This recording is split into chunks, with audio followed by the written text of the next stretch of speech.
Então vamos agora juntar linhas de tendência, suporte e resistência para olhar algumas formações gráficas que dão boas indicações. O retângulo nós já vimos, é um forte suporte, forte resistência. Algumas orientações que eu vou dar que vai contra o que está em alguns livros e contra o que alguns professores falam. Porque na minha opinião muitos dão curso com base em livros, mas na prática tem algumas coisas diferentes. Por exemplo, o retângulo. Operar retângulo não é muito interessante, porque geralmente ele é pequeno. E ele pode dar uma reversão de tendência e romper contrariamente. O que seria romper contrário, não a favor da tendência? A ação está em alta, forma uma resistência, aqui um suporte. Isso aqui é um retângulo. Alguns falam que vai romper a favor da tendência. A tendência não está para cima, seria romper a resistência. Mas ele pode sim romper para baixo. Então, uma figura que nem dá continuidade e nem dá reversão. Você vai ter que aguardar a confirmação para saber se vai romper para baixo ou se irá romper para cima. É até um pouco incoerente, porque alguns falam o retângulo vai dar continuidade, vai romper para cima. Aí, em outra ocasião, ele fala que essa formação gráfica aqui reverte. Pô, mas um pouquinho antes era um retângulo. Um pouquinho abaixo é o topo duplo que nós iremos ver. Então, como que antes uma figura vai romper para cima e agora um pouquinho mais para baixo é de reversão? Então, é incoerente. Por isso que eu alerto que o retângulo pode romper para os dois lados. E por ter, geralmente, uma amplitude pequena, você vai operar no rompimento. Esse aqui rompeu para baixo. Dá uma boa compra? Não. Pensaria em vender. Ou ficar fora. Esse aqui que rompeu para cima, daria uma boa compra para quem está fora. Para quem está posicionado e vê um retângulo, pode manter o stop abaixo aqui do suporte. Se romper para cima, melhor, a ação tende a ganhar uma boa impulsão. Então, o retângulo é uma figura simples e, para finalizar o retângulo, a projeção de quanto pode subir, eu não acho recomendável utilizar a amplitude do retângulo. Por que não? Porque geralmente o retângulo é pequeno. Então ele vai subir muito mais que a amplitude dele.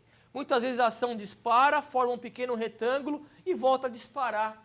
Então essa pequena amplitude não serviu muito bem para um bom objetivo. Alguns recomendam para fazer isso. Mensurar essa altura e projetar para cima. Eu acho que não é confiável. Tá? Tomar cuidado. O que poderia ser projetado seria a impulsão anterior. Quando eu for mostrar Fibonacci, a gente vai aprender a utilizar essa primeira expansão para projetar a nova alta da ação. Lógico que também você vai olhar para o passado e ver se tem algumas resistências anteriores para colocar como objetivos. Então vamos olhar na tela como seria o retângulo. Fiz de propósito o rompimento para cima e ele foi até qual objetivo? O topo anterior, atuando como resistência.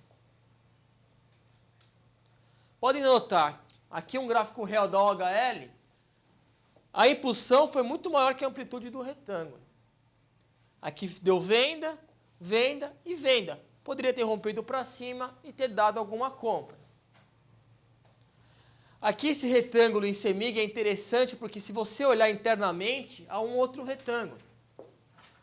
Então aqui é o suporte mais forte e aqui é a resistência mais forte. Só que você pode perceber que aqui teve um topo, essa região, algumas resistências, novamente aquele nível. Então, em vez de esperar romper a resistência mais forte, eu poderia ter operado de uma forma antecipada e comprado um dia anterior, rompendo a resistência interna? Sim ou não? Na verdade, não, porque sempre eu vou pensar minha relação de risco e retorno.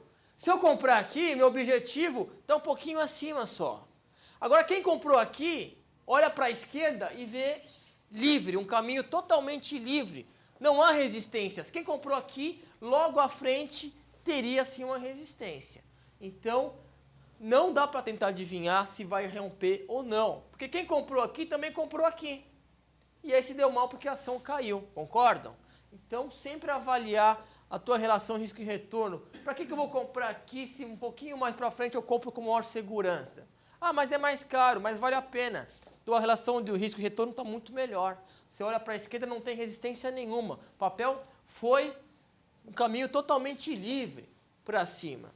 Então, se você começar a operar só procurando figuras como um retângulo, dá uma boa indicação. Rompeu para cima, você compra. Poderia colocar o stop nesse ponto aqui intermediário. Se romper para baixo, você estoparia. Ou se você quer fazer uma carteira mais de longo prazo, poderia colocar um stop um pouco mais agressivo aqui embaixo. Se romper para baixo, agora você estopa, dando espaço para ele ficar um pouquinho aqui por dentro, que não foi o caso, aqui foi mais fácil ainda. Quem comprou, verifica o papel disparar. Faz uma união deste fundo com este fundo aqui, teria uma LTA para proteger o lucro. E ir embora. O papel sai de 34 e já está em 42. Você com o teu stop cada vez mais alto, acompanhando a CLTA.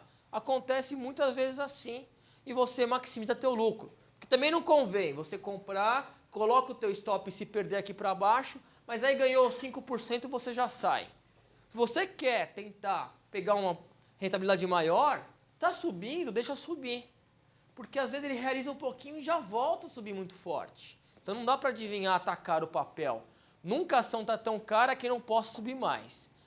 A mesma coisa ao contrário. Nunca uma ação caiu tanto que não possa cair mais.